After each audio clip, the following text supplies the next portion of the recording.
Chicken pakora try করবো first time. আচ্ছা, প্রথমে আমার দোকান যখন নতুন খোলা হয় তখন কোনো আমার এখানে ওয়েট মেশিন ছিল না। তা মিনিমাম আমি 200 গ্রাম পকোড়া 40 টাকায় বেচেছি প্রথম। তারপরে একটা দাদা একদিন রাগ করে আমারই একটা দাদা হিমাদ্রিদা আমাকে একদিন এই ওয়েট মেশিনটা দাদা নিজে এনে দেয়। তা আমি 100 গ্রাম চিকেন পকোড়া 40 টাকা নেয়, অনেকে 100 গ্রাম 50 নেয়, যে যেমন নেয়। তা সেই হিসেবে আমি সবাইকেই মোটামুটি 120-25 গ্রাম করে দিয়ে দিই, মানে 25 গ্রাম 20 গ্রাম এক্সট্রা দিয়ে দিই, বুঝলেন?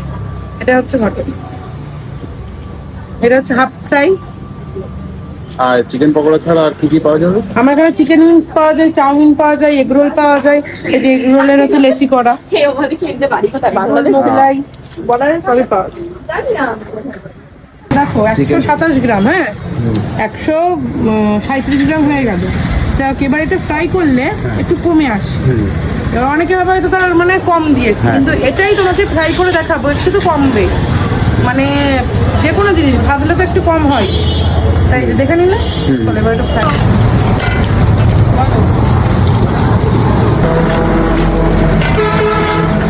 আর একটুখানি হবে, বলো।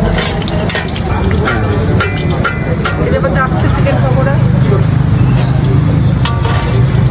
ছিল আর ফ্রাই করার পরে। কিন্তু তুমিই বলো, তোমার সাথে কোনো কি কমিয়েছে? না না না না না না, এটাই হয়, ফ্রাই করার পরে যে কোনো জিনিস কমে আসে। হ্যাঁ একটা কিছু লজেন্স বা 1 টাকা ছেড়ে দাও না, পরের দিন এসে দিয়ে দিও। এর সাথে আর কি কি যাচ্ছে? এর সাথে স্যালাড যাচ্ছে, এই তো চাট মশলা গেলে স্যালাড যাবে, আর তোমার সস যাবে এই। আর তোমরা কি কজন? এই দুটো টুথপিক যাবে। চাট মশলা, স্যালাড, এখন হচ্ছে 25 টাকা। আর কি দেবে 40 টাকায়? তুমি বলো। দুটো গ্লাস, দুটো বোতলে, আর হচ্ছে এবার খেয়ে দেখি টেস্ট হ্যাঁ করে।